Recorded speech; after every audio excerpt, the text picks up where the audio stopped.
Good afternoon. My name is Dennis Cladis. I am a postdoc in Dr. Hilda Bond's lab, and today I'm going to share my research about the effects of dietary phosphorus on uremic toxin production in a rat model of chronic kidney disease. So chronic kidney disease is a disease that affects 10 to 15% of the adult population and causes many poor health outcomes, including cardiovascular disease, buildup of waste products in our body, and just a poor quality of life leading to dialysis and eventually an increased risk of mortality.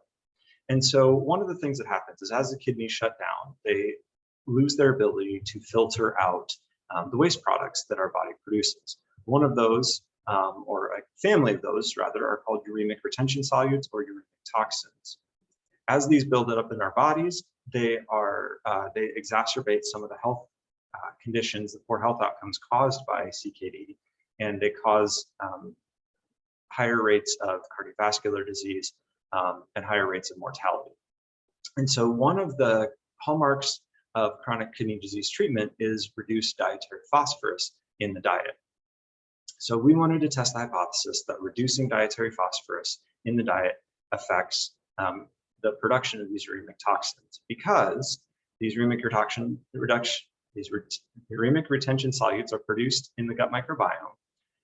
And those microbes that produce them are dependent upon phosphorus for survival and production of these toxins. So what we did is we used a rat model, and we used both healthy animals and a model of CKD, which is the 5/6 nephrectomy model. These animals have 5/6 of their kidneys removed, and they're left with only 1/6 working kidney remaining. And over a period of about 4 weeks, they develop the hallmarks of chronic kidney disease. Then after that, we randomized the animals to either a low or a high phosphorus diet. And then we kept them on that diet for 1 week.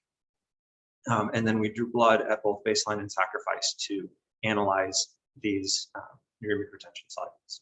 So as far as the results, the first thing we did is we verified the nephrectomy via visual inspection, and we analyzed BUN, or blood urea nitrogen, which is a hallmark of chronic kidney disease. It was elevated as expected in the nephrectomized animals to an appropriate amount, and so this confirmed the progression of the disease.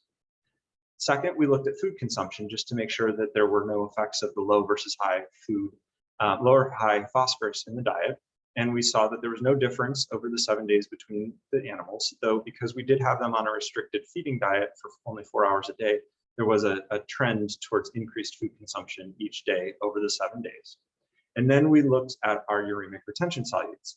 And so what we saw is that in all 3 cases, the TMAO, the indoxyl sulfate, and the p-cressyl sulfate, all 3 increased from the sham to the nephrectomized animals, but only in the case of indoxyl sulfate did the dietary phosphorus load make a difference. And that's shown that the high phosphorus increased the amount relative to the low phosphorus, both in the sham and the nephrectomized animals. Then we also looked at and compared a subset of animals for their baseline versus sacrifice, and we saw different trends. So the TMAO tended to decrease in the animals, the indoxyl sulfate remained relatively unchanged, whereas the p-cressyl sulfate increased in the animals. And this indicated to us that the diet may have an effect, the 4-hour feeding may have an effect, as well as the switch from the low to high phosphorus and the change in protein source. So overall from these data, we concluded that dietary phosphorus may impact uremic toxin production. And as expected, all of the uremic toxins were higher in the nephrectomized animals than the controls. And that the time-restricted feeding and the dietary composition may have a significant impact on this that we need to look into further. Additionally, the analysis of the gut microbiota would be another next step for us to investigate to see if we could draw mechanistic conclusions about how the changes in the diet affect the microbiota and ultimately then produce these gut microbial uremic retention solutes. And we want to look at the effects of controlling the diet more stringently, as well as translating this to a human model. With that, I thank you for your time and hope you have a great showcase. Thanks.